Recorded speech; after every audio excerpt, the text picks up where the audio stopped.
सतनाम सतनाम।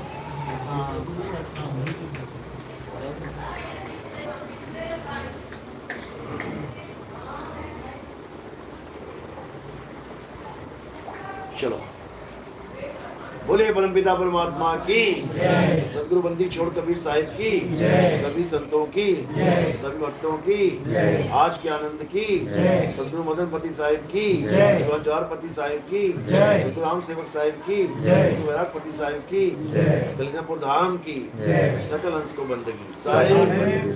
बोलो नितिन साहेब की जय। तो परमात्मा की अपार कृपा से आज राजकोट में सत्संग हो रहा है, मूल ज्ञान का प्रचार हो रहा है। बहुत से भगत हैं जो पहली बार आए हैं, आज वो भी समझ पाएंगे कि आखिर कबीर साहब का मूल ज्ञान था क्या। क्योंकि कबीर साहब को बड़े बड़े संत महात्मा नहीं समझ पाए। बड़े बड़े जितने भी ज्ञानी पुरुष बैठे हुए हैं संसार में, जो कबीर साहब की वाणियाँ तो पढ़ रहे हैं, लेकिन उन वाणियों के भाव को नहीं समझ पाए कि आखिर कबीर साहब कहना क्या चाह रहे थे। कबीर साहब को उन लोगों ने निर्गुण भक्ति बना दिया, निर्गुण भगत बना दिया, उनके भजनों को निर्गुण भजन बना दिया। लेकिन वो ये नहीं जान पाए कि कबीर साहब एक ऐसे शख्स हैं जो निर्गुण सरगुण दोनों से न्यारा और जानेगा कोई जाननहारा का संदेशा देके गए। यानी साकार और निराकार दोनों से परे, सरगुण और निर्गुण दोनों प्रकार की भक्तियों से परे ये निज नाम की भक्ति है। निज नाम की भक्ति, सरगुण निर्गुण की भक्ति नहीं है। क्योंकि जब हम सरगुण निर्गुण की बात करते हैं तो वो आपसे भिन्न हो जाते हैं। सरगुण भिन्न है, निर्गुण भिन्न है। तुम कौन हो जो सरगुण को भी पूज रहा है, निर्गुण को भी पूज रहा है। आधा संसार आज या तो साकार की पूजा कर रहा है या निराकार को भगवान मान रहा है। आधी दुनिया की बात कर रहा हूं मैं। आधी दुनिया साकार को मानती है और आधी दुनिया निराकार को मानती है। लेकिन कबीर साहब दोनों को नहीं मानते। वो किसकी भक्ति करवाते हैं? वो कहते हैं तू सिमरन किसका करे, तू ही है आपे आप। लेकिन ये स्वरूप नहीं। जैसे वो एक फोटो बना दी विरोधी पार्टी ने, रामपाल जी के भक्तों ने, कि नितिन दास कह रहा है कि अपनी पूजा करनी है, तो खुद ही आदमी खड़ा करके उसी की फोटो आगे लगा के उसकी पूजा करवा रहा है। अज्ञानी जीव नहीं समझ पाए। खुद की पूजा करने का मतलब ये नहीं है कि अपने शरीर की पूजा करनी है। खुद को जानने का मतलब ये नहीं है कि तुम अपने आप को शरीर जान लो। खुद को जानने का मतलब है कि शरीरों से न्यारा अपने स्वरूप को जानो। ये काया माया के चक्कर में मत पड़ो। ना तो तुम काया हो और ना ही तुम्हारा गुरु काया है। तुम्हारा गुरु भी शब्द है और तुम भी शब्द हो। शब्द तुम्हारा सत्य स्वरूप है और जीव तुम्हारा अज्ञान स्वरूप है, बंधन में पड़ा हुआ स्वरूप है तो अमर, लेकिन बार बार जन्म मरण में पड़ जाता है। क्यों? क्योंकि काया धारण करनी पड़ रही है। जितनी देर काया को धारण रखता है सोचता है मैं जीवित हूँ, मैं जीवित हूँ। काया छूटती है तो कहता है हाय मर गया, हाय मर गया। फिर पैदा हो जाता है, फिर मर जाता है। फिर पैदा कौन? पैदा और मर रही है काया, लेकिन वो अपने आप को बीच में फिट करके बैठा हुआ है कि मैं मरता हूँ, मैं जीता हूँ।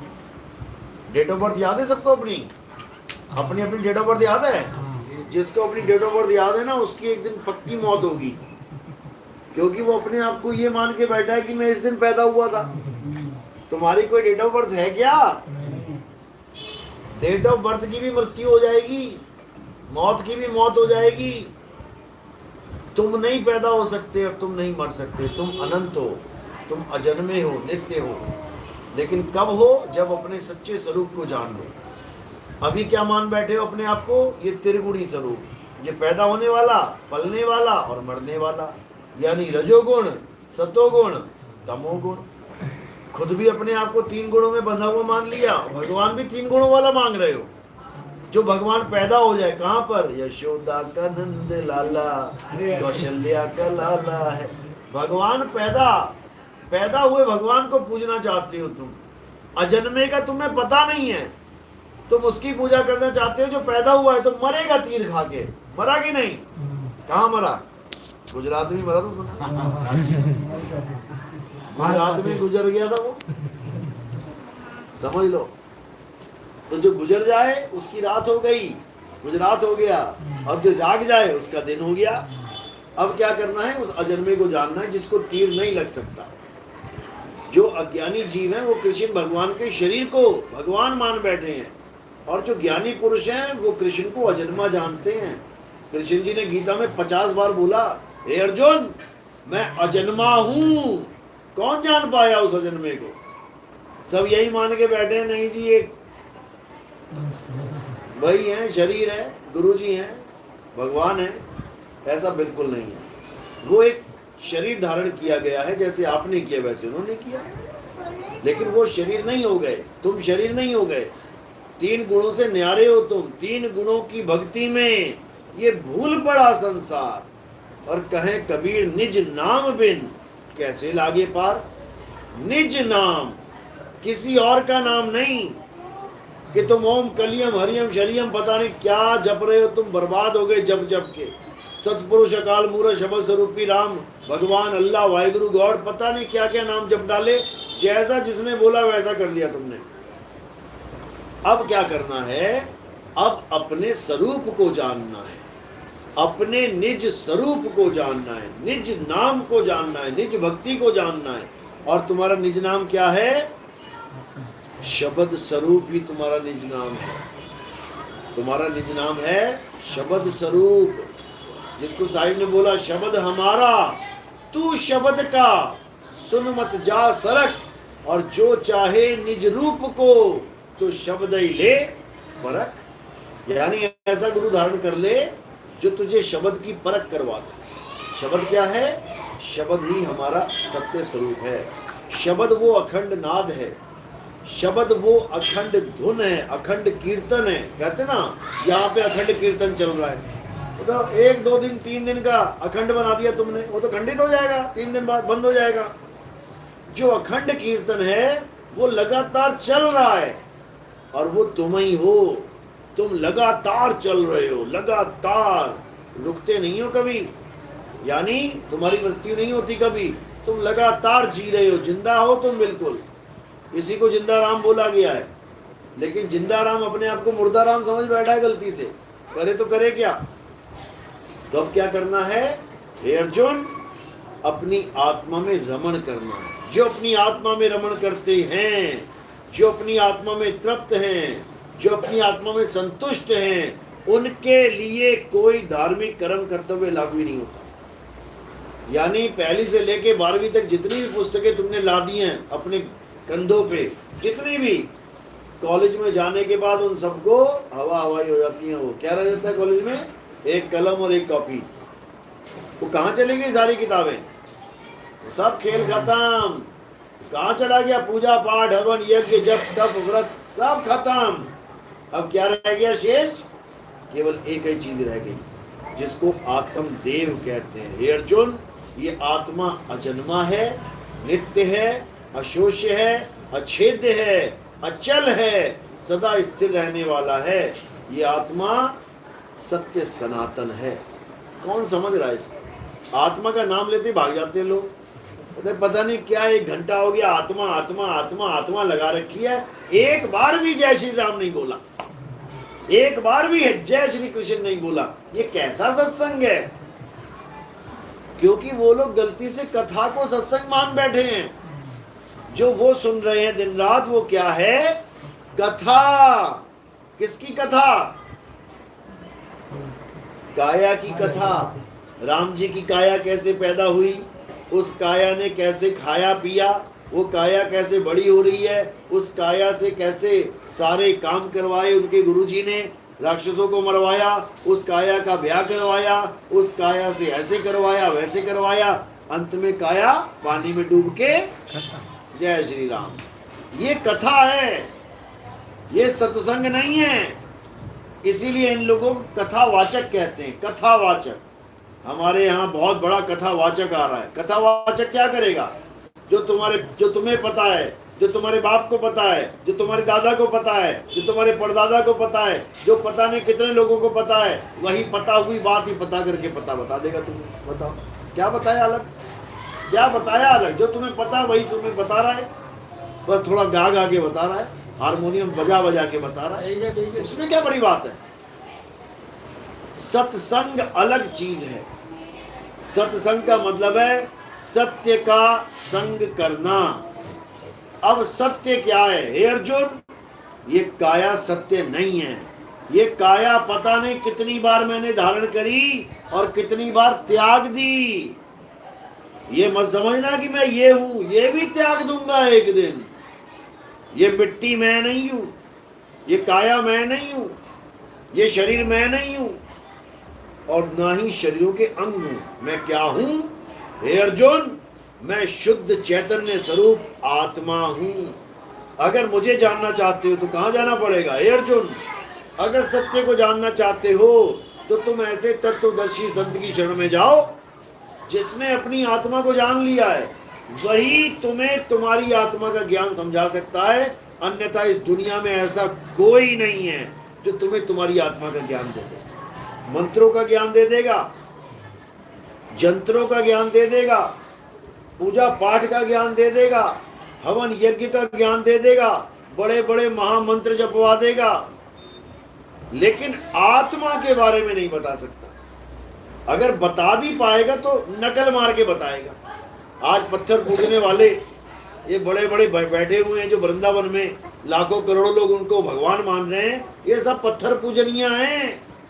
ये पत्थरों को भगवान मानने वाले लोग थे, लेकिन इन लोगों ने हमारे सत्संग सुन सुन के अब डिट्टो कॉपी वही बता रहे हैं आत्मा के बारे में जो हमसे सुन रहे हैं। एक लाइन भी इधर से उधर नहीं जा रही है, लेकिन इनको ये नहीं पता कि इन्होंने अपना खेल खत्म करवा लिया है ये बात बोल के। क्यों? अब ये जीव विवेकी हो जाएगा। अब इसको समझ में आ जाएगा कि आत्मा नाम की भी कोई चीज है, और जब आत्मा आत्मा करके इनसे पत्थर बुझवाया जाएगा तो इन्हीं में से लोगों का विवेक जागेगा कि अरे अब पत्थर कहां से आ गया भगवान। आत्मा आत्मा करके जब इनसे नाम जपवाया जाएगा, जपो राधे राधे हरे कृष्णा, तब ये सोचेंगे अब कहां चली गई आत्मा, अब राधे राधे कहां से आ गई बीच में, अब हरे कृष्णा कहां से आ गया बीच में, अब आत्मा का ज्ञान कहां चला गया। तो जब इतना विवेक जाग जाएगा तो परमात्मा अपने आप हमारे सत्संग उनके सामने पेश करते चले जाएंगे। आजकल मोबाइल है हाथ में, कहीं जाने की जरूरत नहीं है। जो तुम्हें चाहिए मालिक अपने आप भेज देता है। हजारों लोगों के फोन आते हैं, हम तो जानते तक नहीं थे कबीर साहब कौन है। पता नहीं कहां से आपकी वीडियो एक आ गई, बस उंगली लगाई है और आज तक सुनते ही जा रहे हैं, खत्म नहीं हो रहा खेल। सुनते ही जा रहे हैं, सुनते ही जा रहे हैं, अपने आप सब फीड होता जा रहा है। अब बाकी लोगों का सत्संग कहते हैं ऐसे लगता है जैसे रसगुल्ले के बाद चाय पी ली हो। पी कभी रसगुल्ला खाने के बाद चाय पी के देखना कैसी लगेगी। कहते हैं जिसको हम मीठी मीठी कहते थे ऐसी फीकी हो गई है कि यार ये लोग तो हमसे लाशें बुझवा रहे हैं, ये तो लाशों को भगवान बता रहे हैं, ये तो लाशों को परमात्मा बता रहे हैं। लाशें यानी जो जिंदा से मुर्दा हो जाए। कृष्ण जी को पैर में तीर लगा कि नहीं लगा, राम जी की शरीर छूटा कि नहीं छूटा, सबके सब। तो पूजा किसकी करनी है? परमात्मा कौन है? वो अजन्मा आत्मा जो कभी ना जन्म लेता है ना उसकी मृत्यु होती है, उसको पूजो। तब तो समझ में आया कि अविनाशी की पूजा हो रही है। कबीर साहब की आरती में भी आता अविनाशी की आरती गावे सत्य कबीर। लोग कबीर की आरती कर रहे हैं, वो कह रहा अविनाशी की आरती कर ले।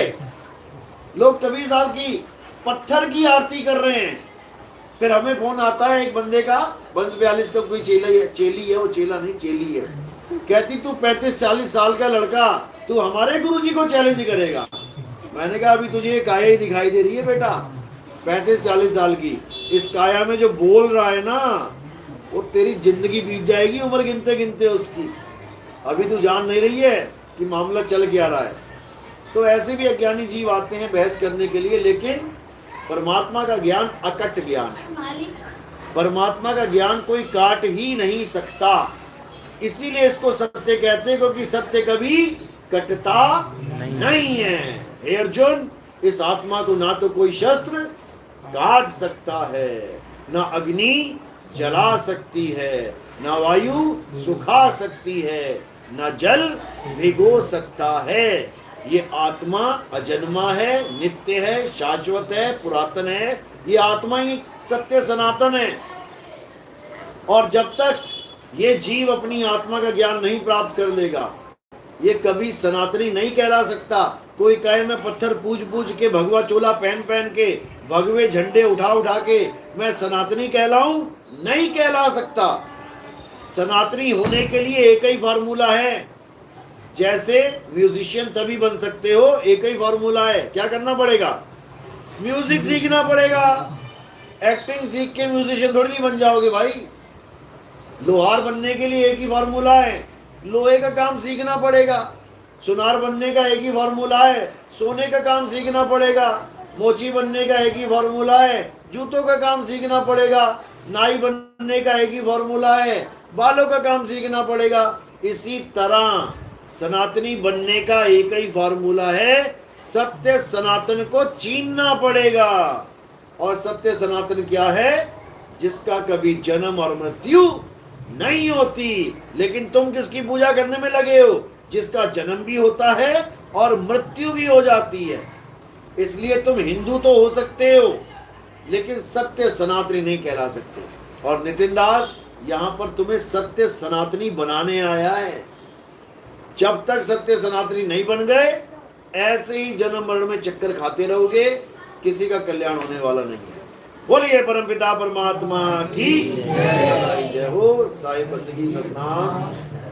सद्गुरु नितिन दास साहेब की जय। तो अब कल का प्रोग्राम सोमनाथ में है, अब वहाँ की तैयारी कर रहे हैं जाने की। तो आज का सत्संग थोड़ा छोटा कर रहे हैं। बोलिए परमपिता परमात्मा की साईं बंदगी सतनाम।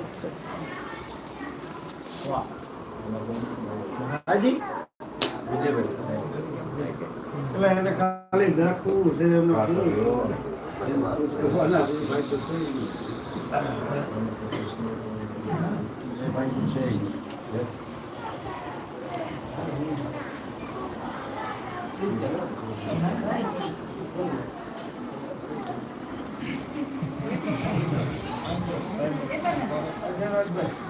बंदगी करो। हाँ, ये